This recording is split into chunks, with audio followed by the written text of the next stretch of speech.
ada Syekh Ahmad Khatib, ya, Al-Minangkabawi, ada Nawawi Al-Bantani, ada Mahmud At-Tirmasi, dan banyak lagi yang kemudian itu berpengaruh terhadap munculnya ulama-ulama besar. Orang bisa menulis bagi saya adalah merefleksikan bacaan. Oleh sebab itu tidak mungkin menulis kalau tidak membaca, merefleksikan hasil bacaan. Prof. Abu Dinata. Prof. Abu Dinata ini kebetulan sama-sama dari UIN Ciputat ya, UIN Ciputat dari PT KIN mewakili luar biasa. Tadi ada Prof. Azumardi Azra, sekarang Prof. Abu Dinata. Ini bidang pendidikan. Kalau kita lihat di Google Scholar-nya itu citasinya sampai 22.881. Keren sekali. Amin. Prof. Abu Dinata, dipersilahkan. Baik, Assalamualaikum warahmatullahi wabarakatuh. Waalaikumsalam. Alhamdulillah wassalatu wassalamu ala Rasulillah wa ala alihi wa ashabihi wa man tabi'ahu wa wala wa ba'du. Wallahu ta'ala fi kitabil karim wa billahi minasyaitonir rajim. Bismillahirrahmanirrahim. Wallahu akhrajakum min butuni ummahatikum la ta'lamuna syai'a wa ja'alakum as-sam'a wal absara wal afidah la'allakum tashkurun. Sadaqallahul azim. Ya, saya hormati Kanda pengurus Presidium kami, Mbak Profesor Dr. Siti Zahra, dan juga Kanda Yunda, dan para peserta acara webinar pada malam hari ini yang saya hormati. Puji syukur pada Allah Subhanahu wa taala, salawat salam untuk Nabi Muhammad sallallahu alaihi wasallam. Saya juga terima kasih ini kepada Kang Jana yang sudah mengundang saya. Saya memang selalu mungkin kurang tampil gitu ya. Tapi insya Allah kerja terus gitu. Ada 4 hal yang ingin saya sampaikan. Pertama terkait dengan pendidikan saya, kemudian aktivitas saya, dan juga dengan hal-hal lain yang ada hubungannya dengan apa yang bisa dilihat sekarang orang menempatkan saya sebagai salah seorang dari 25 ya ilmuwan di Indonesia yang baik katanya. Pertama dari sisi pendidikan, saya ini orang pesantren, Pak. Orang pesantren mulai dari ibtidaiyah, terus saya pesantren di Bogor, kemudian di Banten sampai di PGA, PGAA, terus saya masuk tarbiyah juga pendidikan. Ada BA, Dr. Andes, S1, S2, S3. Terakhir saya alhamdulillah bisa ikut postdoktor di Montreal, Kanada, dengan mengambil bidang saya adalah penelitian tentang pendidikan agama. Itu riset saya tentang pemikiran Al-Ghazali, Perception on Teacher and Student Relationship. Sebelum saya lanjutkan, bisa terdengar suara saya ya, Bapak-Bapak? Bisa jelas. Ya, jadi saya memang produk dari pendidikan dulu hafalan, saya suruh ngapal. Misalnya saya dulu suruh menghafal Alfiyah yang 1000 bait itu, saya hafal itu. Dan waktu saya hafal Alfiyah itu dulu nggak ngerti apa-apa. Tetapi setelah saya membaca, ternyata bait-bait Alfiyah itu punya makna bersayap, Bapak. Misalnya ketika bicara isim mufrad, misalnya farfa bidomin wan siban fatan wajur kason kadzibullah ya yasur. Itu bukan hanya bicara isim mufrad, tapi itu satu bait bisa untuk teori pembangunan, Pak. Misalnya farfa bidomin, Anda akan maju dengan doma. Doma itu bukan hanya sekedar huruf doma, tapi adalah konsolidasi dan kekuatan yang dipersatukan. Wansiban dan seterusnya. Jadi saya ada tulisan itu mengenai analisis tentang betapa hebatnya dulu para ulama membuat bait-bait syair yang punya makna bersayap. Nah, saya aktif di HMI, ya banyak di bidang dakwah, pendidikan ya, dan biasanya kalau ada acara-acara itu saya yang suruh baca doa. lalu bergaul dengan orang-orang hebat lah, itu ada Bang Fahri Ali, ada Prof. Azumardi Azra, bahkan Prof. Azumardi Azra inilah jadi bersama-sama saya waktu beliau sebagai rektor, ya saya ikut membantu beliau sebagai wakil rektor 2 bidang administrasi umum dan kepegawaian dan lain-lain. Nah, waktu di HMI itu saya melihat sebagai second faculty. Karena dari basic pendidikan saya yang normatif, yang ahistoris, sosiologis, lalu di HMI lah saya diajak melihat masalah itu dengan berbagai perspektif. Dari situ kemudian saya terdorong untuk membaca buku-buku yang selain buku-buku kitab kuning ya buku kitab kuning, saya baca buku-buku tentang sejarah, sosiologi, filsafat, itu saya baca. Dan yang menarik waktu itu ya, untuk beli buku itu kan nggak punya uang saya. Jadi saya seringkali ngintip kakak-kakak senior saya yang beli buku. Kakak-kakak senior saya yang beli buku itu saya intip. Misalnya ada waktu itu Bang Zaki Siraj ya, dia punya buku karangan Sidney Hawk. Lalu saat saya intip, Bang kapan selesai Bang, kapan selesai, itu saya intip. Terus saya ikut juga diskusi ya dengan membahas buku-buku itu, dan dari situ kemudian saya refleksikan hasil diskusi saya itu dalam tulisan. Jadi waktu mahasiswa saya sudah nulis, yaitu biasanya saya nulis di Harian Merdeka yang waktu itu masih di Jalan Sangaji. Jadi kemudian saya nulis lagi untuk beberapa majalah ya, ada Panjimas, ada majalah Mimbar Ulama, banyak sekali itu. Itu saya sudah bangun itu dari diskusi di HMI itu. Diskusi itu sampai saya katakan HMI itu ya sebagai second faculty. Nah kemudian di UIN saya terpancing juga dengan diskusi Prof. Harun Nasution ya. Jadi yang dari semula saya lebih normatif, lebih literalis, doktriner, dengan Pak Harun diajak melihat ya Islam dengan pendekatan sejarah, filsafat dan sebagainya. Di situ saya terpancing juga untuk membaca pandangan-pandangan yang lebih luas dalam melihat Islam. Nah dari situ misalnya saya baca buku-buku karangan F.F. Schumacher, karangan Donald Wilhelm, karangan banyak lagi lah. Nah ini yang menurut saya antara lain yang mendorong saya ya untuk apa namanya suka menulis gitu. Karena ini apa namanya atmosfer kultur yang ada di HMI, dan itu almarhum Profesor Harun Nasution itu mengakui HMI itu betul-betul mensupport, mendukung ya, mendorong tumbuh berkembangnya pikiran-pikiran modern Pak Harun Nasution. Alhamdulillah salah seorang yaitu ya saya yang ikut kuliah dengan Prof. Harun. Nah, mungkin untuk ke depan atmosfer ini atau ibarat pohon ini apa namanya pupuk seperti ini harus ditumbuhkan lagi untuk mendorong pengembangan di bidang penulisan. Yang kedua, saya menulis juga itu memang melekat dengan apa yang disampaikan oleh pembicara sebelum saya tadi. Jadi menulis itu bagi saya mengacu dan mengajar. Jadi setiap kali mengajar kita kan mesti baca buku ya, beberapa buku, lalu kita sampaikan di depan. Itu biasanya saya habis ngajar itu saya tulis, sehingga begitu selesai ngajar itu jadi buku gitu ya.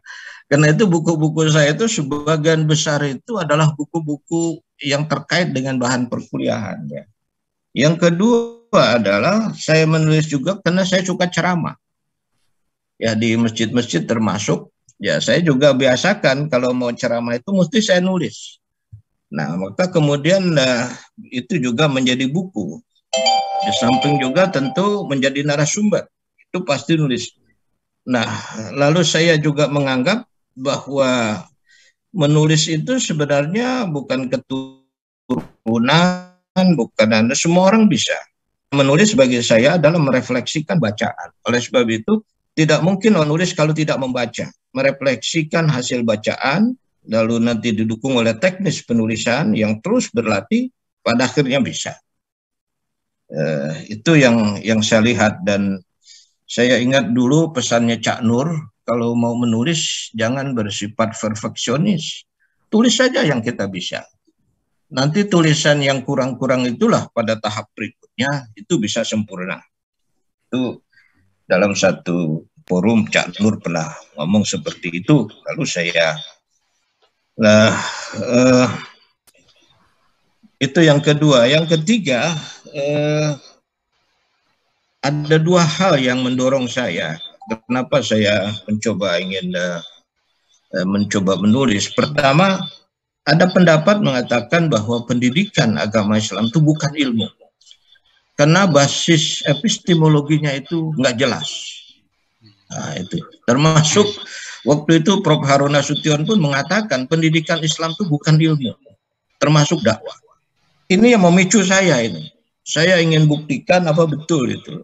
Ternyata lewat kajian secara menerus, akhirnya terbukti juga, ternyata ada punya basis epistemologinya. Dan dari situ saya senang, tulisan-tulisan saya juga diapresiasi lah, dibaca oleh mereka-mereka yang sudah diakui keilmuannya di bidang pendidikan. Lalu ketika saya tahu mereka membaca tulisan saya, lalu saya mengatakan alhamdulillah, saya bilang, usaha yang saya coba lakukan akhirnya bisa juga diterima bahwa pendidikan agama Islam itu adalah sebuah ilmu. Ini saya tulis karena apa? Karena pendidikan Islam itu dulu dikelola tidak by design, tidak by konsep, tidak by planning, tapi hanya by accident, by konvensional dan lain-lain. Dan dalam konteks ketika pendidikan Islam harus bersaing dengan pendidikan yang lainnya, di situ baru orang berpikir, rumusan kurikulum itu harus bagaimana, proses belajar mengajar harus bagaimana, dan seterusnya. Dan pada saat itu saya mencoba tertantang ya, untuk mencoba menggali sumber ajaran Islam yang terkait dengan pendidikan agama Islam. Lalu lahirlah beberapa buku tentang itu.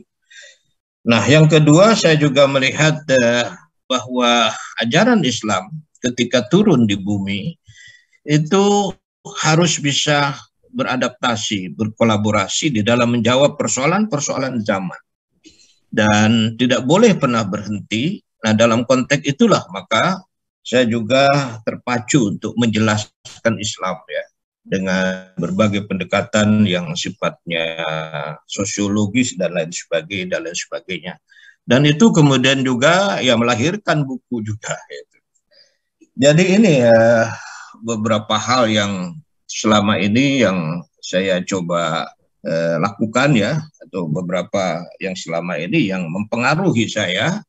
Lalu ya seperti itulah yang bisa saya lakukan, dan saya juga ya tentu tadi dikatakan ya dapat pengakuan itu sebagai konsekuensi logis saja dari apa yang kita lakukan, karena memang di dalam surat An-Nahl ayat 78 kita diingatkan bahwa kita harus terus bersyukur pada Allah dengan memanfaatkan potensi yang kita miliki, yaitu potensi panca indera, potensi akal, dan potensi hati nurani. 3 alat ini ya kita gunakan dalam rangka pengembangan ilmu.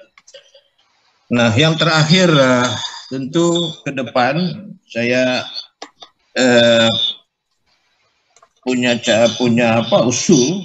Pertama, marilah kita tumbuhkan kembali ya tradisi ilmiah yang pernah ada di dunia Islam yang telah melahirkan ilmuwan tingkat dunia. Kita baca semua itu yang pengaruhnya sampai sekarang atau warisannya masih sampai sekarang masih kita baca, karena itu membawa pada pengaruh kemajuan Eropa ya, kemajuan Barat, yang orang Barat Eropa yang jujur pasti merasa terhadap prestasi usaha yang dilakukan oleh ilmuwan-ilmuwan Islam. Nah, termasuk juga dari Indonesia. Kalau kita baca bukunya Prof. Azumardi, bahwa Al-Haramain, Mekah dan Madinah, itu yang menjadi guru besar di Mekah Madinah itu orang-orang Indonesia. Jadi orang Indonesia itu sudah mendunia, sudah ilmuwan dunia. Ya, ada Syekh Ahmad Khatib, ya, Al-Minangkabawi, ada Nawawi Al-Bantani, ada Mahmud At-Tirmasi, dan banyak lagi yang kemudian itu berpengaruh terhadap munculnya ulama-ulama besar di Indonesia. Nah, menurut saya ini yang harus diteruskan, bahwa orang Islam di Indonesia itu sudah terbukti bisa menjadi ilmuwan tingkat dunia ketika dia memelihara tradisi ilmiah. Yang kedua menurut saya adalah perlunya membangun epistemologi. Nah, ini yang katanya kita tolong jangan hanya jadi konsumen ilmu, kita harus jadi produsen. Nah, sayangnya saya lihat ulama-ulama di masa lalu itu tidak semuanya merumuskan epistemologi ilmu, ya. Yang hanya begitu jelas epistemologi ilmu itu adalah fikih. Kitab fikih itu ada usul fikih, ada qawaidul fikih. Tapi ilmu-ilmu lain itu tidak jelas epistemologinya. Karena itu cenderung kurang berkembang. Nah, padahal kalau itu dirumuskan ada, misalnya hadis, ya.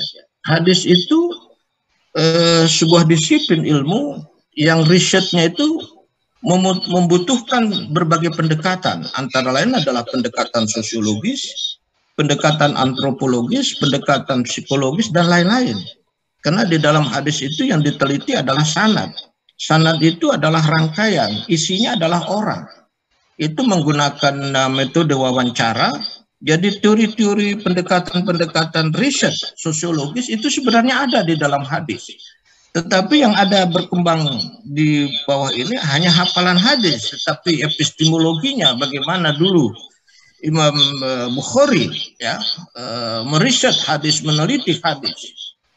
Itu tidak dikembangkan epistemologinya, ya. Yang tadi saya katakan, demikian juga ilmu kalam dan lain-lain. Nah, menurut saya di sini diperlukan nantinya membangun epistemologi keilmuan Islam, sehingga kita tidak hanya menjadi konsumen, ya, tetapi kita juga menjadi produsen. Dan yang kedua tadi saya katakan, para ulama di masa lalu itu belum sempat merumuskan epistemologi ilmu-ilmu keislaman, kecuali satu tadi saya katakan adalah fikih yang begitu kuat. Nah, yang ketiga menurut hemat saya adalah dengan merubah paradigma model pembelajaran yang mengkombinasikan antara berbasis kepada guru, teacher centris, dengan berbasis kepada student active learning. Nah, ini tentu akan mendorong nanti para siswa untuk secara mandiri, kreatif. Saya kira ini saja Bapak dan Ibu sekalian, Kanda Yunda yang bisa sampaikan, karena gagasan dan pemikiran lain tadi saya kira sudah banyak disampaikan oleh para pembicara sebelumnya. Terima kasih, saya kembalikan kepada Ibu Moderator. Terima kasih luar biasa Kanda Prof. Abudinata. Ini kalau saya baca ini beberapa komentar di room chatnya, hampir semua menyatakan apresiasi dan penghargaan serta salut kepada Prof. Abudinata, yang rata-rata ini mereka sudah membaca buku-buku pendidikan yang melimpah, termasuk saya banyak sekali membaca buku-buku Kanda Abudinata ini, dan citasinya juga cukup tinggi tadi saya sampaikan. Jadi ini menginspirasi kita semua yang muda-muda untuk terus menulis. Betul kata pepatah bahwa kita adalah hasil yang diperoleh dari waktu dan tempat. Waktu merujuk kepada pengalaman yang kita lewati, kemudian tempat merujuk kepada lingkungan di mana kita tumbuh berkembang, dan HMI tentu saja berkontribusi memberikan pengalaman itu dan kemudian menyediakan lingkungan yang tepat untuk berkarya menjadi ilmuwan dunia. Jadi tidak ada alasan bahwa SDM kita tidak bermutu atau tidak bisa bersaing secara global. Malam ini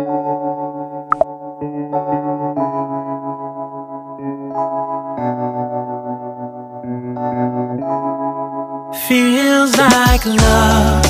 Cupid made a shot straight into my heart. Now I'm falling fast and my world's expanding. Feels like love, even though we're kinda nervous to get